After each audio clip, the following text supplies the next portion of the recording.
I want to go somewhere. So Yes. Yeah. Cool. Well, that's great. Um, um, we talked about that exhibit, that fish and game one, which I was really impressed with that one. And you had helped me get a whole bunch of donations, bringing in a bunch of Rotary donations a couple of years ago.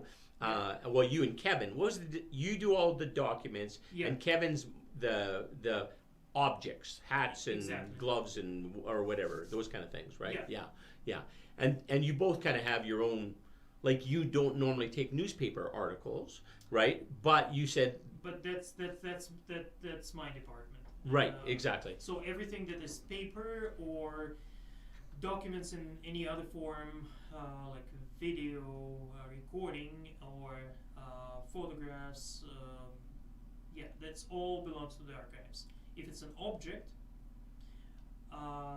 such as clothing or metal or something like a radio set, it would go to the collections, and Kevin is in charge of the collections. So that's how we kind of separate our areas. Sure. Sometimes there are gray areas, but mostly it's pretty straightforward. Yeah.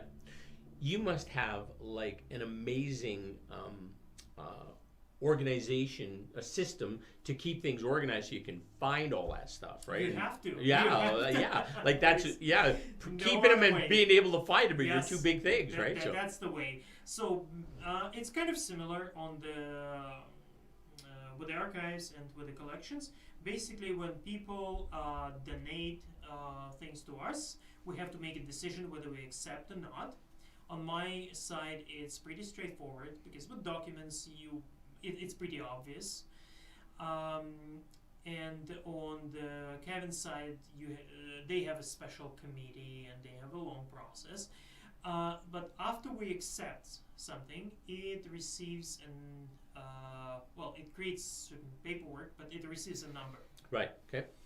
And that number is forever attached to those, let's say, to the box of documents. And then we collect all the contextual information, so who created those records, and then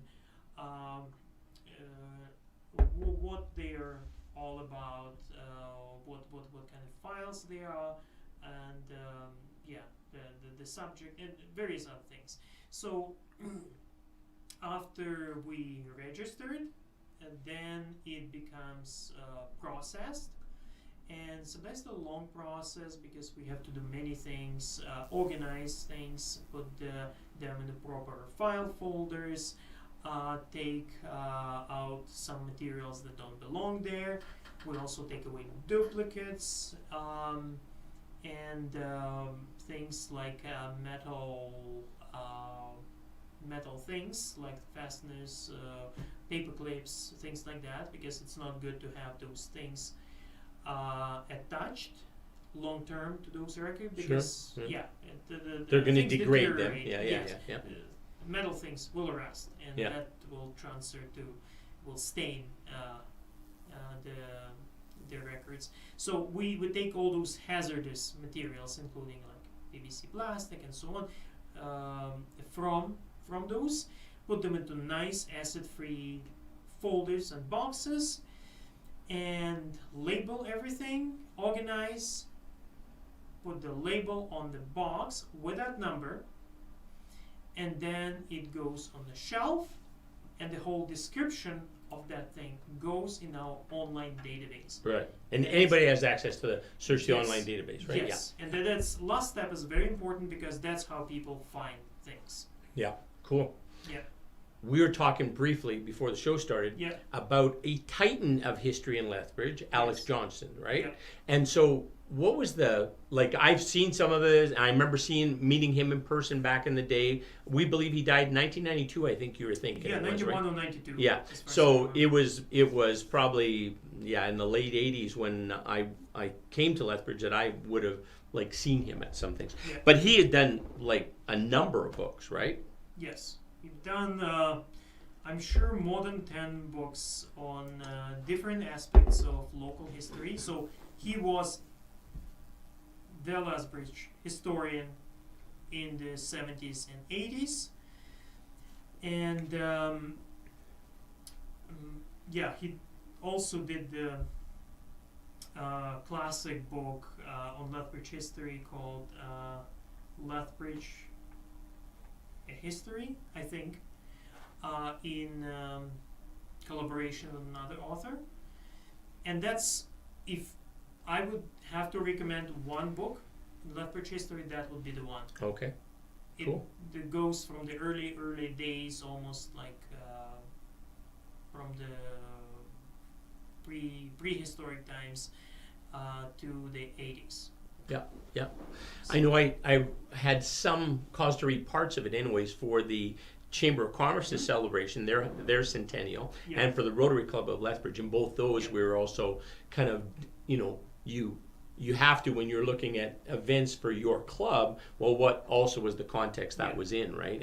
And some of the people that would have been players in that or engaged in that, stakeholders, were also like Rotarians, or they were members of the I believe it was called the Board of Trade first before it became the Chamber of Yeah. Commerce. So yes.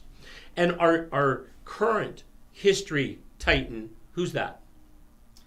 That would be, if I have to choose one person, Yes. that would be like Alex Johnston in the 80s. So today, that would be Belinda. Belinda. Yes, Okay. Belinda Crowson. Yeah. She is very prolific, right? And she does Yes. tours, and she does. Yes. She's very. She's. Yes, she's yeah. what do you call it? Renaissance woman. Oh yes, yeah. Yeah, so she's active for many years. She has been active in the Historical Society. She has been a very prolific researcher for many years. So she wrote, I think, at this point, as many books as Alex Johnston. And she continues, like full steam ahead.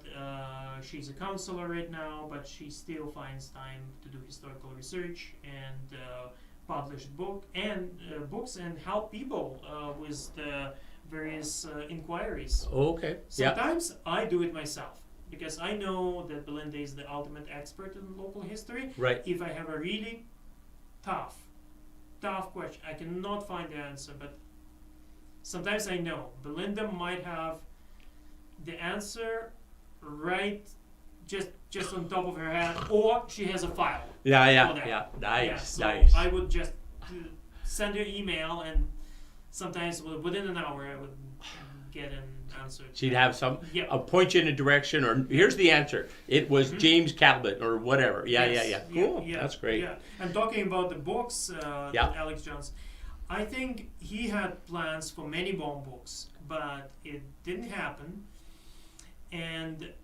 But the good thing is that it wasn't in vain. It wasn't lost. The Gold Archives inherited his papers, his research papers. Okay. So some of those research projects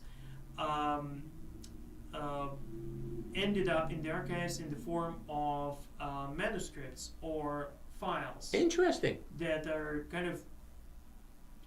He was collecting those materials for a book, for Right. a future book Cool. that never happened, but we still have the materials, the research materials. So if somebody wanted to spend some time doing a little research, they could stand on Alex Johnston's Yes. shoulders, so Yeah. to speak, Yeah. and then build a manuscript Yeah. based on his research. Yep. That would be a brilliant Yeah, idea. and some people did that. Yeah. Some people from the Historical Society used that for various other projects. It's not like it was the solely on that research, but it was a major part of Right. some other books. Yeah. Yeah. Cool. When you're talking about somebody who really, really knows their stuff like Belinda, Yeah, it is such a pleasure to have somebody like that you work with, or that you have a Yes. relationship Yes. with, right? You know, that you're just like, man, I don't know what to do with this. Oh, but I know Yeah. somebody who does, right? yeah. So Belinda worked at the Gold Museum, and she was super useful. So right now she's not still available, but there are other people who. One of them would be Brad Brown. Brad Brown. Brad Brown. Okay, Yes, got it. yes, Brad Brown. sorry, mispronounced. No. So he would be the longest serving team member right now at the Gold, Okay. and for like over 20 years, about 30 years, bro. Yes. And yeah, so he's the current old timer. Okay. So and because he knows many people in the community, like it seems like he knows everybody, Yes. Okay. and everybody knows him. Yeah. And he grew up in here, and he knows stories. He's a great storyteller too, Nice. and he has his area of expertise that he can, sports, Yeah. Okay. because he was in sports in his young years, played football and later coached Okay. football. Okay. And so he has those stories as well, and everything local sports. He is the one to ask. So, Okay, and cool. very often I do that. I ask him. Now, you know what? Now I know a couple other people. I'm going to ask if they want to be on this show. Mhm. Brant and Belinda, right? Yeah. Those would Yeah, be great. Brant would be awesome. Nice. He's such a great storyteller. Nice. Oh, Okay. Good. That's good to know. yes, yeah. He's wonderful. And Kevin McLean, Yes. actually. Kevin Yeah. McLean, he has been around for, he's not really pre-retirement, but because he started earlier, Yeah. so he's already more than 20 years Okay. Wow. in the gold. Yeah, so, and he knows the community, he knows many people, and he's just a source of information for, especially neighborhood histories. Neighborhood histories. He's really good at that. Yes, Eh? Cool. yeah. He lives in the Upper Victoria Park Oh, right. Okay. area. Yeah. He is a big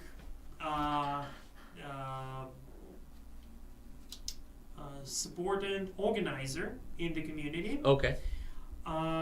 Those Jane's walks, Yes. you know, Yes. Yeah. every Yeah. spring. Right. So the biggest one for many years, it's Kevin's. Really? Yeah, Wow. he leads that. And that's like a national walk, right? Isn't it? Yeah, that's a national international movement. Is it international? It is Okay, I did international not know that. movement, but every community organizes their own kind of within this movement, but still they do it their own ways. Cool.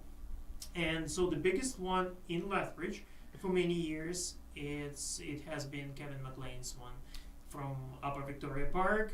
The biggest in numbers, the most interesting in the stories, engagement, So Yeah. he's great.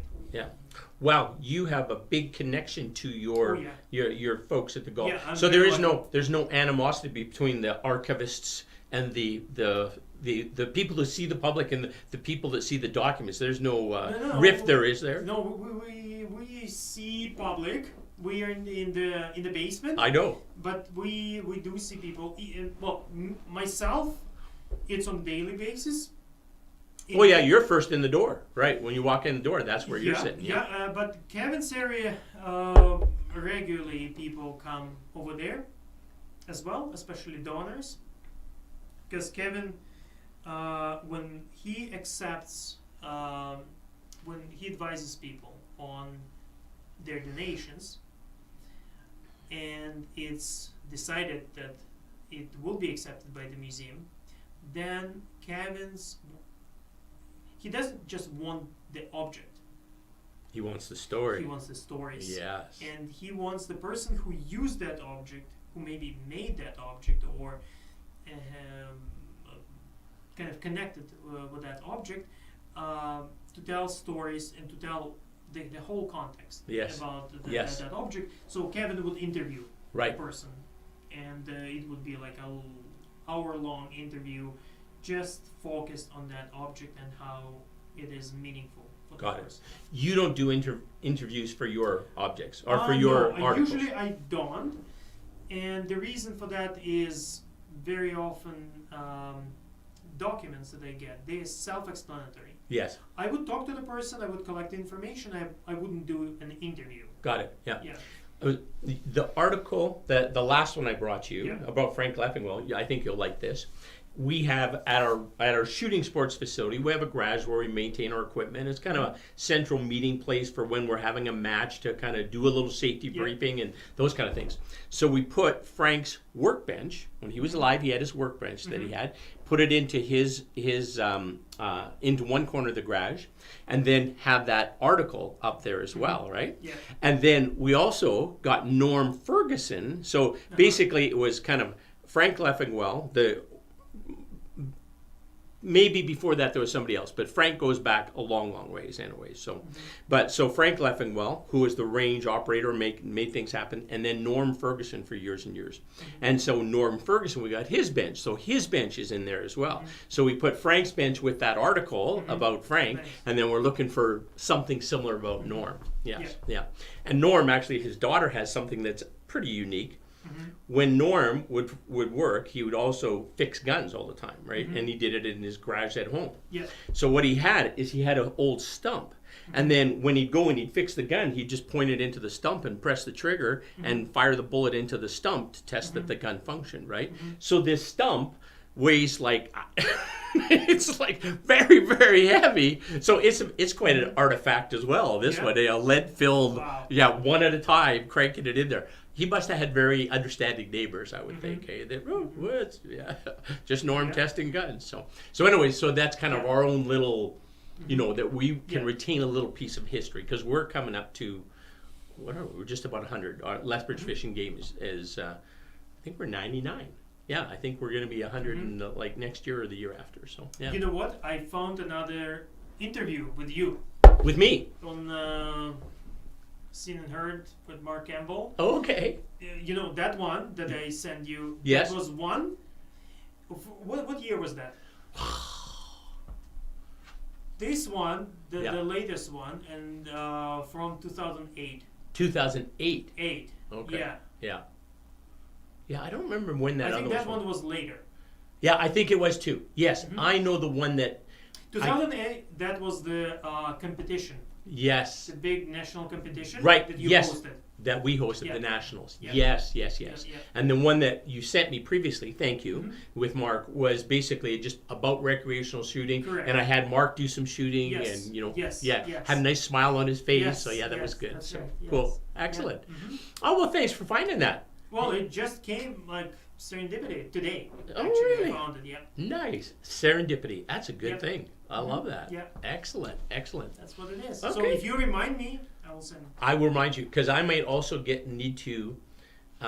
Yes, I'm going to remind you. And then I'm going to explain because we even know what we are talking Yes, about. So sure. basically, I was going through the materials that we got from the global television. I would say about maybe 7 years ago, and those are old programs. And one of those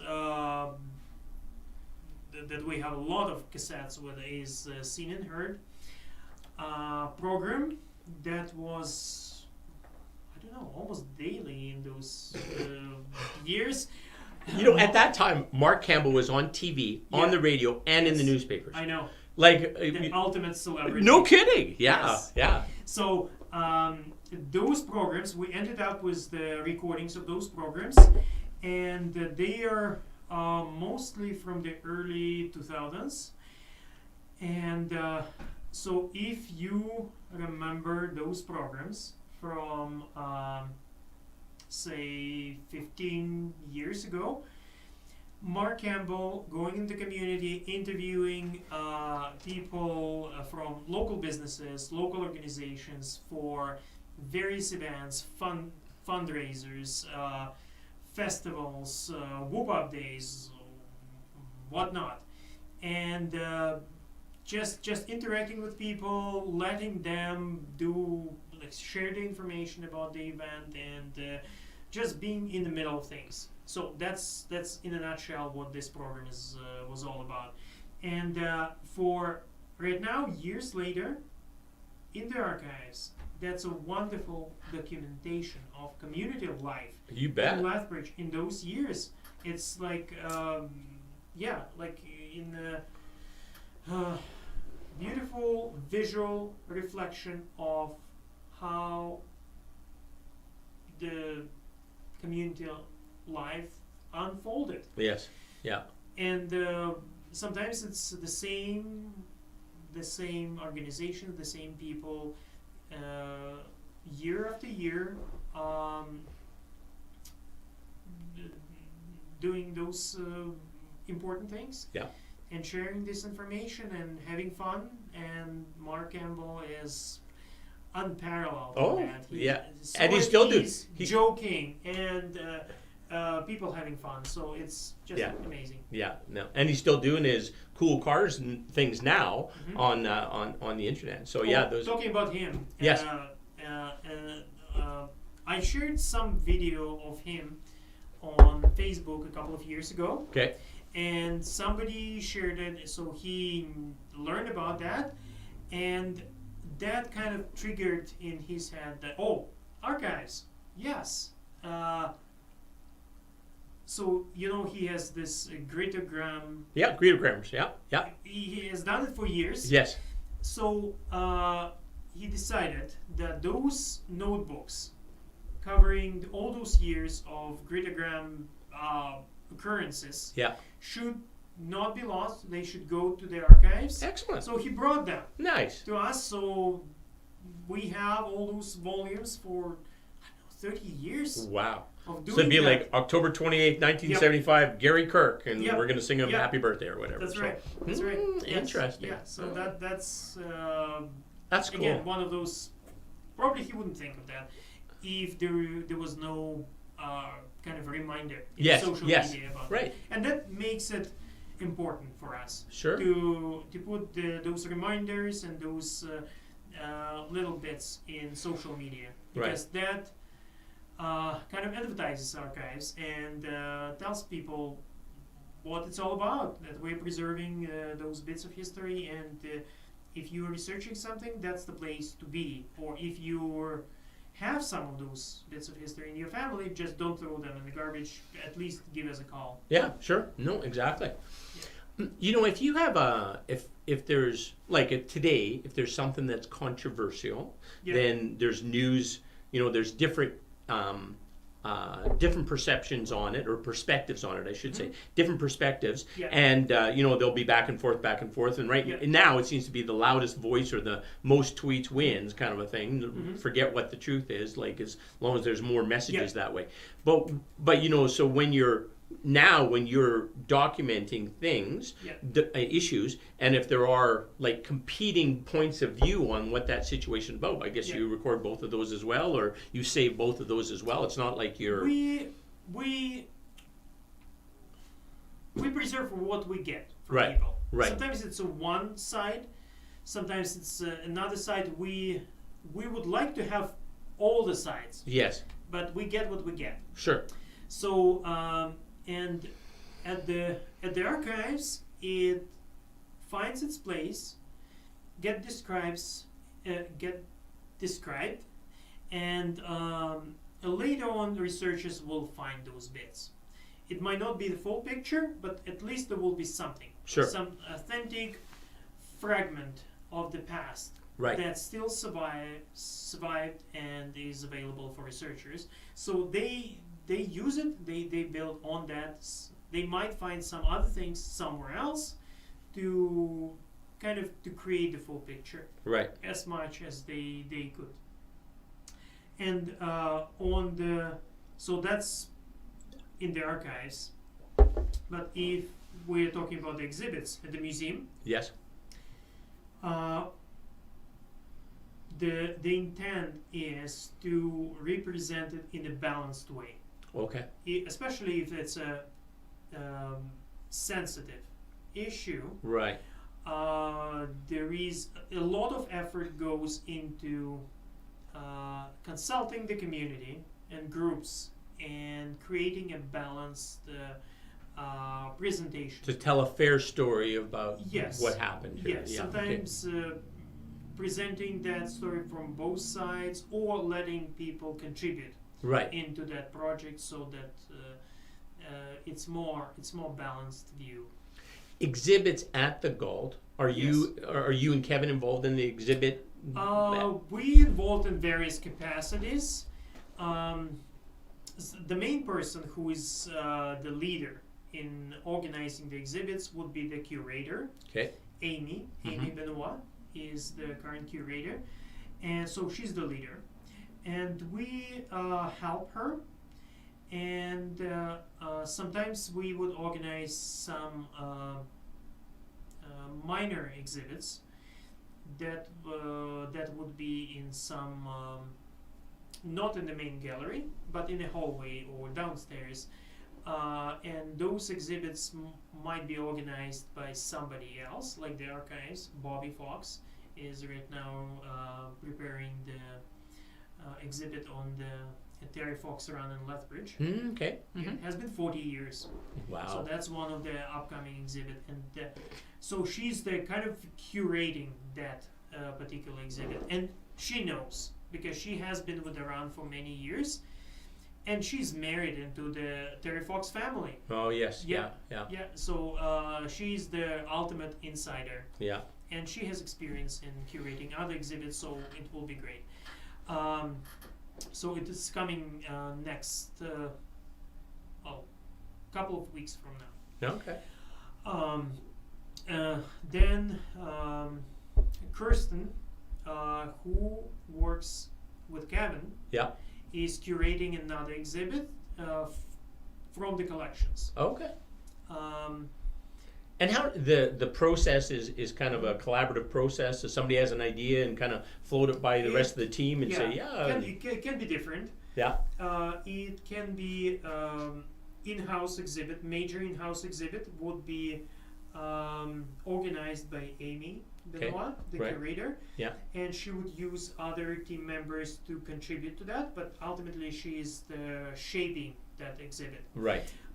And part of it probably and is on research. what you have, like Yes. what inventory she has to her avail to make the Yes. best exhibit possible, Yes. right? So, she's directing that effort, but it's a teamwork. Yeah. So the research and interpretation would come from her, but then the collections department, like Kevin McLean, would contribute the objects and the stories and the information that goes with the objects, and Brad Brown would manufacture the exhibit, Yeah. like the actual presentation, and some other people might help with the research, and so it's a whole group of people who is doing it.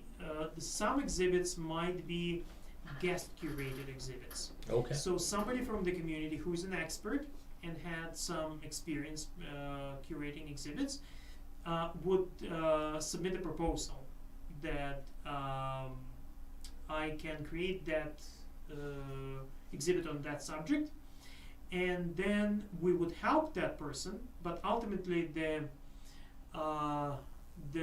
that guest curator would create the content. Got it. Yeah. And so that's a collaboration. You're basically kind of providing them the venue Yes. to have the showcase of something that Yes. is of Sometimes- value. Yeah, sometimes if it's the person is an expert, didn't have much experience with curating exhibits, we would help more. Sure. So that would be a little bit different style of collaboration. So with more active, proactive role of the museum staff, or it can be guest exhibit, traveling exhibit that would come to the Gulf from somewhere else. So say it was created somewhere in Ottawa, and it's traveling places, and now it's our turn. So we get already pre-manufactured panels and objects, so on. It just becomes a matter of putting it in place, creating some say the exhibit cases and signage and things like that. It's still a lot of work Mm-hmm. for Brad Brown. Sure. Yeah. But it's pre-manufactured exhibit. Yeah. And we have one of those right now from Pier 21 Okay. Museum, Right. and it's focused on That's in Halifax, immigration. right? Yeah. Pier 21. Yeah. Yeah. Okay. Yeah. Yeah. So right now it's active right now, so that's the current big exhibit. Yeah. Because it was like what 800,000 people came through that Yeah. port. To, Yeah, it's lots of fascinating stories. It's Yeah. a great exhibit. Yeah, yeah. And some there was these huge reunions of people that got separated in Europe and then arrived together here, and yeah, great.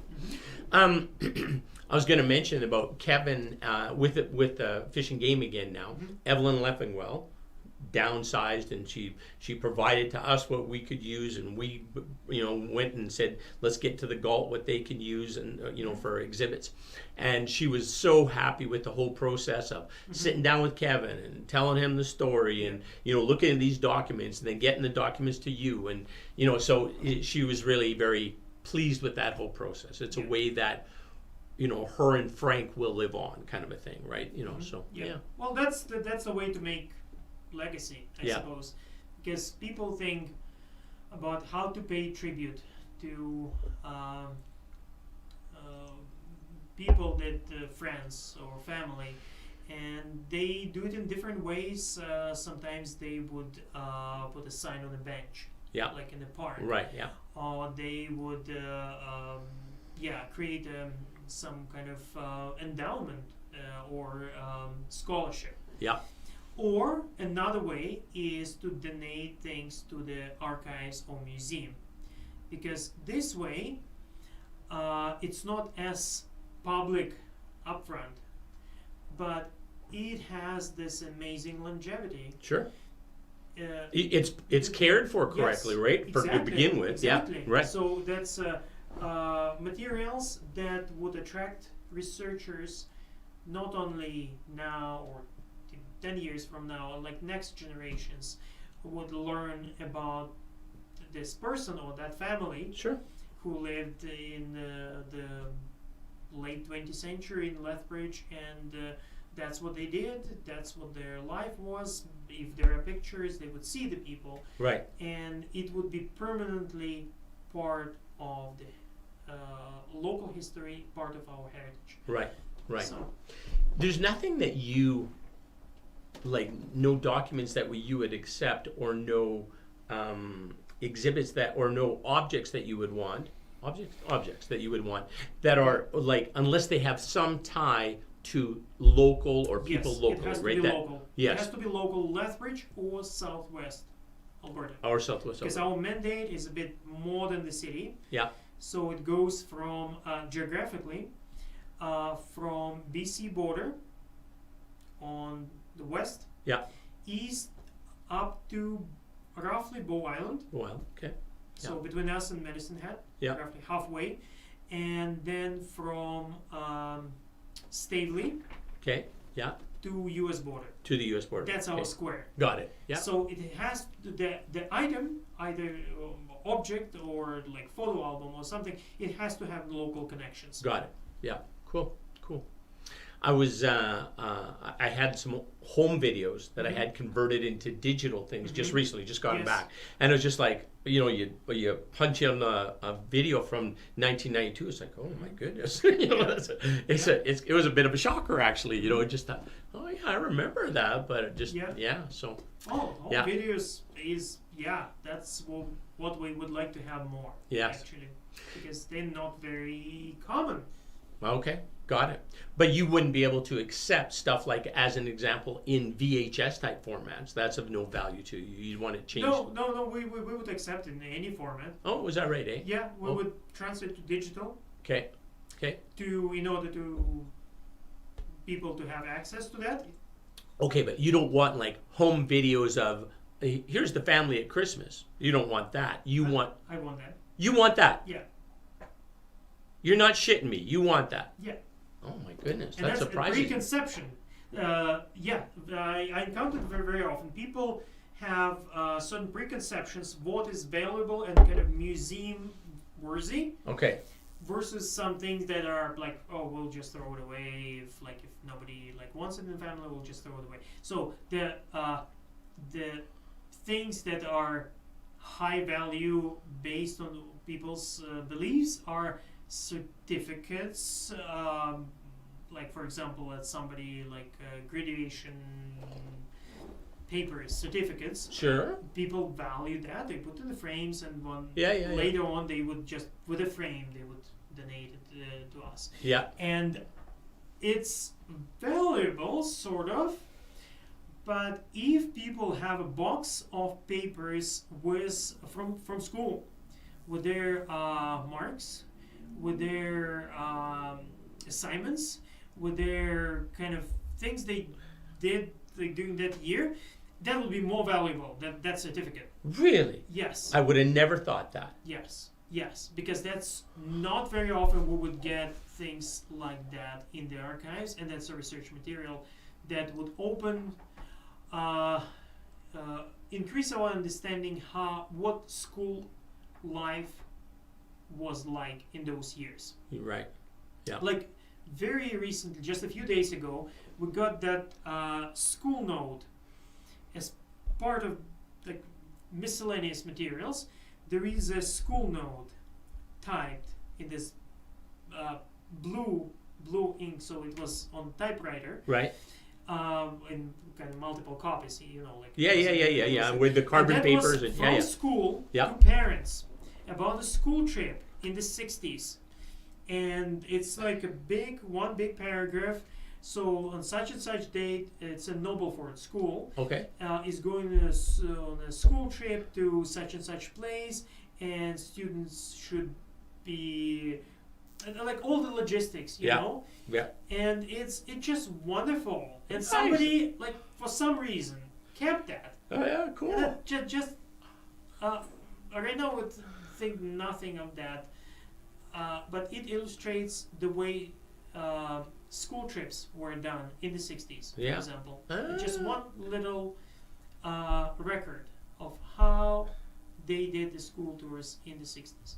So that's really valuable. Probably more valuable than the certificate. Interesting. Well, that's cool. Yeah. You know what? Making me think of this. I'm bringing you my videos, and if you could use some, that's great. Yes. And you know what else I'm thinking too? I just thought of this. It's a Kevin item, not a you item, but I got from my dad this Bible, and it's old. I don't know how old, but like 1900-ish, early 1900-ish, I think. And it is like this big. It's just a monster Bible, and the whole binding's like coming undone, and I just basically have it in like a Tupperware container because I don't know what to do with it. But if I get it to you guys, then you can at least care for it and make it last. If it has some, I think it has value just because of what it is. But you would be able to, or Kevin would be able to tell if it's if the value's there. So it's probably not an item for the archives. No. Okay. Because the way we look at those documents. Yes.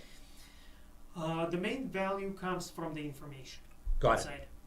In your case, that's a Bible. Yes. So, well, the information, we know the information. Right? Everybody, okay, got it. And it's printed in many copies. Right. Even those older Bibles that are printed in the 19th century, still they were produced in thousands. Right. Okay. Yeah. Yeah, and makes sense. So as an information item, it doesn't have much value for the archives.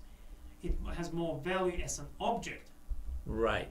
As an artifact. Right. Yes. Okay. That makes sense. So it somehow might be an item to be offered to the collections. Right. And from an archive perspective, if it was to somebody, from somebody, or there was some significance you can tie to, if there is inscription. Yes. Over there. Yes.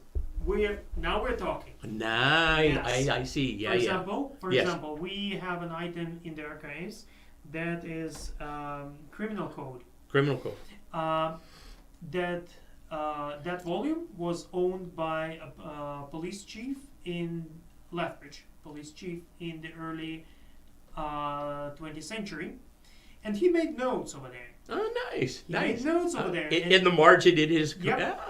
Excellent. So that creates an enhanced value, which is local, specifically local value. That would make it really different from a brand new, spanking new, in perfect preservation condition, same edition. Of that. Right. Yeah. Exactly. So one is if you try valuable, right, and being in such a condition, like real used and with spoiled with those notes. Yes. And that other brand new 100% preserved copy have almost no value. Yeah, a collector might pay big money for it, but you're not interested. For local history, no. It has no value. Oh, okay, cool. Yeah. Interesting. And that happens actually a lot. Yeah. People would put notes On the margins, sometimes we would have even draft copies of something like manuscripts. Yeah.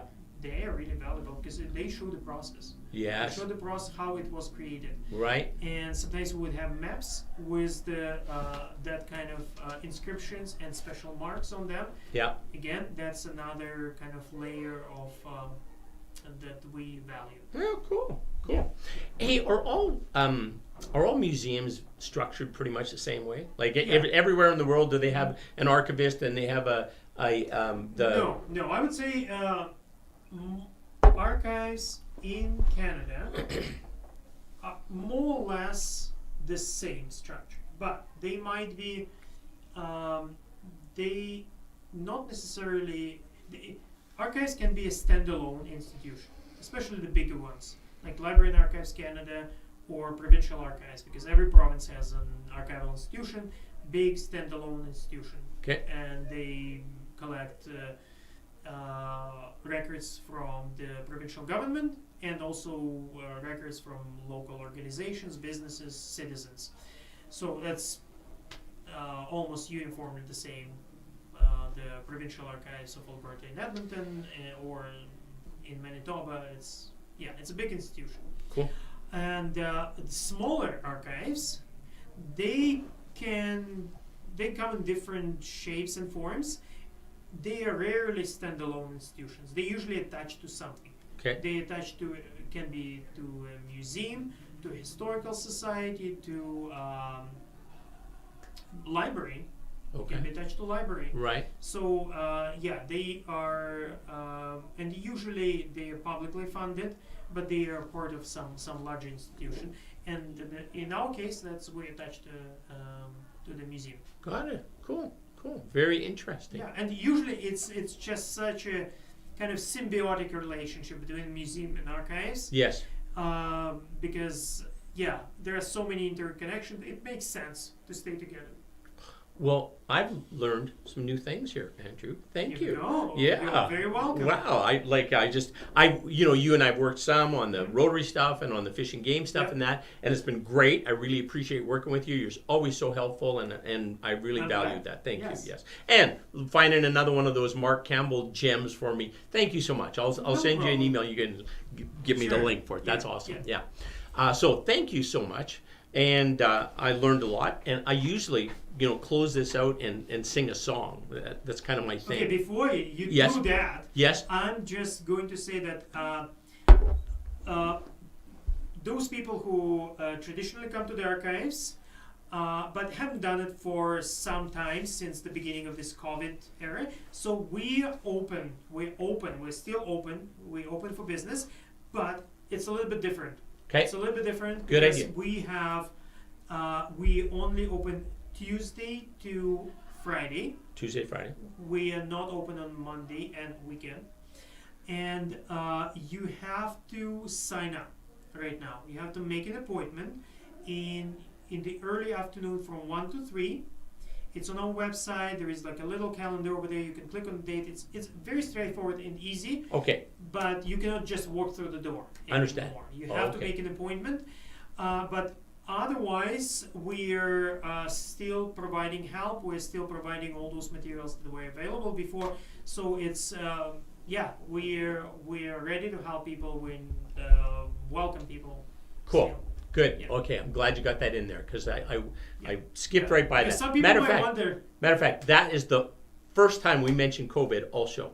Yeah. That's unusual. Usually, whatever, COVID's Yeah. more top of mind. So it's interesting. Yeah. Yeah. Cool. So I was thinking what kind of song I might sing. And so Okay. you said you listen 95.5 sometimes. Okay. So you probably heard this. You made me think actually about my music preferences when you asked that question. Yes. Realized I'm not really the person who's very conscious or like of the music preferences. It's a around. background kind of a thing. Yeah, it's a and- background kind Yeah. of thing. I used to care more in my early years, Yes. but right now not that much. So Okay. I had to think. I'm a big fan of lyrics. I love lyrics. Yes. Because lyrics, you can tell a story so concisely, right? Or you can share a message so powerfully, or you can express an emotion, you know, so well through the lyrics and the phrasing. And so, anyways, I love to sing. Physically, I know it's physically and emotionally and mentally, it's very good for me. Yeah. And so I love to sing. So I usually sing every night on just YouTube, just like live stream it. But anyways, I'm going to sing a song, and I'm thinking this one might be, you'll remember it maybe, or maybe. Let's see. There's a fire burning bright at our house tonight. Slow music playing and soft candlelight. On her lips I keep tasting warm red wine. I'm there in her arms, but it's all in my mind. Snow is piled high on the highway tonight.